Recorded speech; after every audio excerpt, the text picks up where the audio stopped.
कौन सा मनुष्य राजा बनता है और कौन सा मनुष्य गरीब? मनुष्य गरीब कब बनता है और धनवान कब बनता है? राजा कौन बनता है और रंक कौन बनता है? आज की बहुत ही ज्ञानवर्धक और प्रेरणादायक कहानी मैं आपके लिए लेकर आया हूँ। ये कहानी आपको बताएंगी कि कौन सा मनुष्य गरीब बनता है और कौन सा राजा, कौन कितना धनवान बनता है और कौन भिखारी। साथियों, जैसा कि आप जानते ही हैं कि जब प्राणी का जन्म होता है उस समय ही उसका भाग्य लिख दिया जाता है। मनुष्य जब गर्भ के अंदर पड़ा होता है, विधाता तभी उसकी आयु, उसका धन, उसकी विद्या, उसका कर्म और उसका मरणन निर्धारित कर देते हैं। प्राणी जब माँ के गर्भ में होता है तभी उसके जीवन में मिलने वाली इन 5 चीजों को रच दिया जाता है। अब हमें समझना होगा कि हमारे जीवन में ये 5 चीजें किस आधार पर तय की जाती है कि एक व्यक्ति तो बहुत धनवान बनता है और दूसरा व्यक्ति अत्यंत निर्धन हो जाता है। कोई व्यक्ति बहुत अधिक दिन तक जीता है और कोई व्यक्ति अल्पायु में ही चल देता है। कोई व्यक्ति राजा बन जाता है, कोई गरीब बन जाता है, कोई तो बड़ा ज्ञानी होता है और कोई महामूख होता है। कोई सुंदर बनता है तो कोई कुरूप बन जाता है। कोई अच्छी मौत मरता है तो कोई दयनीय दशा को प्राप्त होता है। कोई शुभ कर्म करता है तो कोई दिन रात के कर्मों में लिप्त रहता है। ये भेद मनुष्य में किस आधार पर बनता है? विधाता इतना भेदभाव क्यों करते हैं कि किसी को तो राजा के घर में डाल देते हैं और किसी को दरिद्र के घर में? हम सब के साथ ऐसा क्यों होता है? आपके सभी सवालों के जवाब इस कहानी में आपको मिल जाएंगे। आपसे अनुरोध है कि इस कहानी को ध्यान से सुनना और पूरा सुन लेना। जो साथी चैनल को पहली बार देख रहे हैं वो चैनल को सब्सक्राइब कर ले ताकि हमारी आने वाली और नई ज्ञान चर्चाएं आपको सुनने को मिलती रहे। तो चलिए समझते हैं आज के इन प्रश्नों के जवाब इस कहानी के माध्यम से। प्रिय साथियों, प्राचीन समय की बात है। उज्जैन नगर में राजा भोज हुए थे। राजा भोज बड़े ही दानी धर्मात्मा थे। उनके राज्य में प्रजा बड़े आनंद से रह रही थी। राजा भोज की न्याय प्रणाली इतनी सख्त थी कि हर किसी को उनके दरबार में पहुंचकर उचित और सही का न्याय मिल जाता था। उनकी न्याय की चर्चा दूर दूर तक फैल गई थी। एक दिन के बाद उसी नगर में एक किसान रहता था जिसने अपने खेत में तरह तरह की साग सब्जियां उगाई थीं। उसके पूरे खेत में तो बहुत अच्छी फसल उगी हुई थी, पर खेत के बीचों बीच में थोड़ी सी जगह में फसल नहीं उगी थी। उस थोड़े से बीज की फसल मारी गई थी। तो किसान ने सोचा कि यहाँ पर फसल तो भी नहीं है, क्यों ना यहाँ पर खेत को देखने के लिए लट्ठा और बांसों को बांधकर एक ऊंचा सा मचान तैयार कर लिया जाए, जिस पर बैठकर मैं अपने पूरे खेत पर नजर रखता रहूंगा, यानी कि खेत को देखता रहूंगा। किसान ने वैसा ही किया। बांस और लाठों को गाड़कर उस पर बैठने का स्थान बना लिया। अब तो किसान खेत को देखने के लिए उस मचान पर चढ़ जाता था। जैसे ही वो किसान उस मचान पर चढ़कर आवाज लगाता था तो उस जगह के प्रभाव से उसके मुंह से अचानक ये शब्द निकलती थी, अरे कोई है जो यहाँ के राजा भोज को पकड़ कर लाए और उसे सजा दे। राजा भोज से मेरा राज्य वापस ले ले। साथियों, जब भी किसान उस मचान पर चढ़कर चिल्लाता था तो उसके मुंह से स्वतः ही ये बातें निकलती थी। किसान की बातें नगरवासियों ने सुनी तो उन्हें भी बड़ा अचरज हुआ कि ये किसान जब भी उस मचान पर चढ़ता है तभी राजा भोज को गालियां देने लगता है। नीचे उतरने पर उसे कुछ याद नहीं रहता था अभी उसने क्या बोला था। यह बात आग की तरह पूरे नगर में फैल गई। राजा भोज के कानों तक जब ये बात पहुंची तो वे भी सुनकर आश्चर्य में पड़ गए। राजा ने कहा, देखो, मैं जब तक अपनी आंखों से नहीं देख लेता और कानों से सुन नहीं लेता तब तक मैं इस बात को नहीं मानूंगा। मुझे उस किसान के खेत में ले चलो। मैं स्वयं इस बात की परीक्षा करना चाहता हूँ कि वो सब स्वयं बोलता है या कोई दैवीय शक्ति उससे बुलवाती है। साथियों, राजा के नौकर चाकर और मंत्री राजा भोज को लेकर उस किसान के खेत पर पहुंची तो उन्होंने देखा कि वो किसान पहले तो बिल्कुल साधारण रूप में ठीक ठाक था, लेकिन जैसे ही वो मचान पर चढ़ा तो एकदम से रोष में भरकर बोला, अरे कोई जाओ और उस राजा भोज को पकड़कर बंदी बना लो और उससे मेरा राज सिंहासन वापस ले लो। किसान के मुख से अपने बारे में ऐसे शब्द सुनकर राजा हैरान रह गया। राजा भोज ने किसान से तो कुछ नहीं कहा। वो चुपचाप लौट आए और पूरी रात उन्हें नींद नहीं आई। बेबस उन्हीं बातों के बारे में सोचते रहे कि आखिर किसान से ये सब बातें कौन बुलवा रहा है। सवेरा होते ही उन्होंने अपने महल में ज्ञानी पंडित ज्योति और तांत्रिकों को बुलवाया और उनसे पूछा कि वो किसान अपने मचान पर चढ़ते ही ऐसा क्यों बोलता है। उस पर कोई भूत प्रेत सवार हो जाता है या कोई दैवीय शक्ति है। तब ज्योतिषियों ने बताया, हे राजन, उस किसान के ऊपर तो कुछ नहीं है, उस मचान के नीचे जरूर कुछ दबा हुआ है।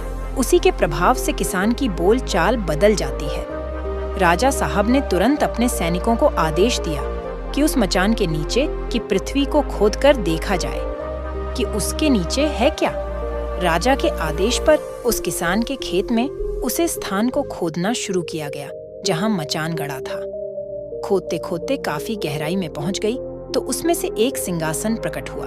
उस सिंहासन के चारों ओर 8-8 पुतलियां खड़ी थीं। ये देखकर सब आश्चर्यचकित रह गए। राजा ने उस सिंहासन को बाहर निकालने का आदेश दिया, मगर वो सिंहासन अपने स्थान से तस्य से मस नहीं हुआ। तब ज्योतिषियों ने बताया कि महाराज, ये सिंहासन देवताओं का बनाया हुआ है। ये सिंहासन तब तक अपने स्थान से नहीं हिलेगा जब तक आप इसकी पूजा अर्चना नहीं करेंगे। तब राजा भोज ने उस सिंहासन की पूजा की। उसी समय वो सिंहासन फूल की तरह हल्का हो गया। राजा को बड़ी प्रसन्नता हुई क्योंकि वो सिंहासन बड़ा अद्भुत था। उसमें कई प्रकार के रत्न जड़े हुए थे। सिंहासन के चारों ओर 30 पुतला जड़ी हुई थी। उन पुतोलियों के हाथों में एक एक कमल का फूल था। राजा भोज ने अपने नौकरों को आदेश दिया कि इस सिंहासन को दुरुस्त किया जाए। अब तो एक से बढ़कर एक कारीगर सिंहासन को ठीक करने में जुट गए। 5 से 6 महीने के भीतर सिंहासन पूरी तरह ठीक कर दिया गया। अब तो वो हीरे की तरह दमकने लगा। वो सिंहासन इतना आकर्षित करने लगा, राजा भोज की उस सिंहासन पर बैठने की इच्छा होने लगी। राजा ने तुरंत पंडितों को बुलवाकर उनसे मुहूर्त निकलवाया। दूर दूर के लोगों को आमंत्रित किया। तरह तरह के बाजों की धुन महल में गूंजने लगी। पूरे महल में खुशी का माहौल था। राजा भोज की उत्कंठा सिंहासन पर बैठने के लिए बढ़ती जा रही थी। ब्राह्मणों ने सिंहासन का पूजन करवाया और पूजन के बाद राजा भोज उस सिंहासन पर बैठने लगे। जैसे उन्होंने अपना दया पैर सिंहासन के ऊपर रखना चाहा, उसी समय सिंहासन में जड़ी 30 पुतला खिलखिलाकर हंसने लगी। यह देख लोगों को बड़ा ताज्जुब हुआ कि ये बेजान पुतलियां किस तरह जीवित मनुष्यों की तरह हंस रही हैं। पुतलियों को हंसता देख राजा ने अपना पैर वापस खींच लिया और उन पुतलों से पूछने लगा कि हे पुतलियों, तुम्हारे एक साथ हंसने का कारण क्या है और तुम इसी समय पर क्यों हंसी जब मैं सिंहासन पर बैठने जा रहा हूँ। साथियों, तब उन 30 पुतलियों में से एक पुतली बोली, जिसका नाम रतन मंजरी था। रत्न मंजरी नाम की पुतली बोली, हे राजन, माना कि आप बड़े तेजस्वी हो, धर्मात्मा हो और धनवान भी हो, बलवान भी हो, लेकिन इन्हीं सब गुणों का आपको अभिमान भी है। परंतु ये सिंहासन उन धर्मात्मा महाराज वीर विक्रमादित्य का है जिनके अंदर सारे गुण थे, फिर भी उन्हें लेश मात्र भी अभिमान नहीं था। वे बड़े ज्ञानी, बड़े प्रतापी होने के साथ साथ बड़े विनम्र भी थे। धन रूप यश वाला होना बड़ी बात नहीं है, बड़ी बात है इन सब के रहते अभिमान का ना होना। धन बल यश रूप पाकर मनुष्य के अंदर अहंकार आ जाता है, पर महान वही होता है जो अहंकार को जीत लेता है। राजा भोज कहने लगे, पुतली, क्या राजा विक्रमादित्य उससे बड़े धर्मात्मा थे? तब पुतली कहती है, हे राजन, मैं तुम्हें एक कहानी सुनाती हूँ, ध्यान देकर सुनो। जब राजा विक्रमादित्य उज्जैन के राजा बने थे तो एक दिन उन्हें पता चला कि कोई एक बाहुबल नाम का राजा है। उसकी कृपा से ही वो गद्दी पर बैठे हैं। एक दिन पंडित लोगों ने राजा विक्रमादित्य को सुझाव दिया कि हे महाराज, वैसे तो आपको संसार जानता है, परंतु आपका राज्य तभी अचल होगा जब राजा बाहुबल आपका राज तिलक कर देंगे। पंडितों की बात मानकर राजा विक्रमादित्य अपने वफादार साथी लूथ वरुण को साथ लेकर वहां गए। राजा बाहुबल ने देखा कि राजा विक्रमादित्य उनसे मिलने आए हैं तो उनका खूब स्वागत सत्कार किया। 2-3 दिन राजा विक्रमादित्य उनके यहाँ ठहरे। तब उनके साथी ने उन्हें सुझाव दिया कि देखो महाराज, राजा बाहुबल के पास एक दिव्य सिंहासन है जो भगवान महादेव ने इंद्र को दिया था, और इंद्र ने राजा बाहुबल को वही सिंहासन दे दिया। उस सिंहासन में एक खासियत है कि उस पर बैठने वाला 7 द्वीप नवखंडों का राजा बन जाता है। जब तुम राजा बाहुबल से विदा मांगने जाओ, तब राजा बाहुबल से कुछ मांगने की बजाय तुम वही सिंहासन मांग लेना, अपने साथी की सलाह को मानकर। राजा विक्रमादित्य ने राजा बाहुबल से वो सिंहासन मांग लिया। राजा बाहुबल भी वचनबद्ध हो चुके थे, इसलिए उन्हें वो सिंहासन विक्रमादित्य को देना पड़ा। राजा बाहुबल ने विक्रमादित्य को सिंहासन पर बैठाकर उनका राज तिलक कर दिया। तब इसी सिंहासन पर बैठकर राजा विक्रमादित्य ने अभिचल राज किया और कई तरह के यज्ञ दान की दान की, 1.25 लाख गोए दान की, 1.25 लाख कन्याओं का दान किया, गरीब निर्धनों का कर्ज माफ किया। रतन मंजरी पुतली ने राजा भोज से कहा, महाराज, यदि आपने राजा विक्रमादित्य की तरह कर्म किए हो और कभी अभिमान ना किया हो, तभी सिंहासन पर बैठना। मित्रों, पुतली की बात सुनते सुनते पूरा दिन बीत गया। राजा भोज सिंह आसन पर नहीं बैठ पाए और अगले दिन का इंतजार करने लगे। जो लोग अपने कार्यकाल में पूर्व जन्म में शुभ कर्म कर चुके हैं, खूब ढान लुटाया है, दिनहीनों की सहायता की, गरीब बेटियों का विवाह किया है, विद्यालय और औषधालयों का निर्माण कराया है, कुआं, तालाब, बाग लगवाए हैं, विधाता उन्हें राजा बनाकर भेजता है। जिन लोगों ने लोगों का धन हरण किया है, गरीबों की कभी धन से सहायता नहीं की है, उन्हें गरीब बनाकर भेजता है। धनवान होकर भी जिन्होंने धन को शुभ कर्मों में नहीं लगाया, कंजूसों की तरह अपनी तिजोरियों को भरते रहे हैं, उन्हें अगले जन्म में गरीब बनना पड़ता है। पूर्व जन्मों में किए गए कर्म फल के कारण इस जन्म में अमीर गरीब बन जाते हैं, एक दूसरे के शत्रु बनते हैं।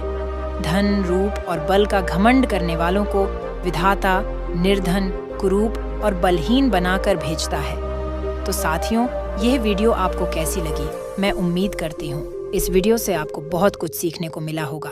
अपनी राय कमेंट बॉक्स में दें। फिर मिलते हैं अगले वीडियो में।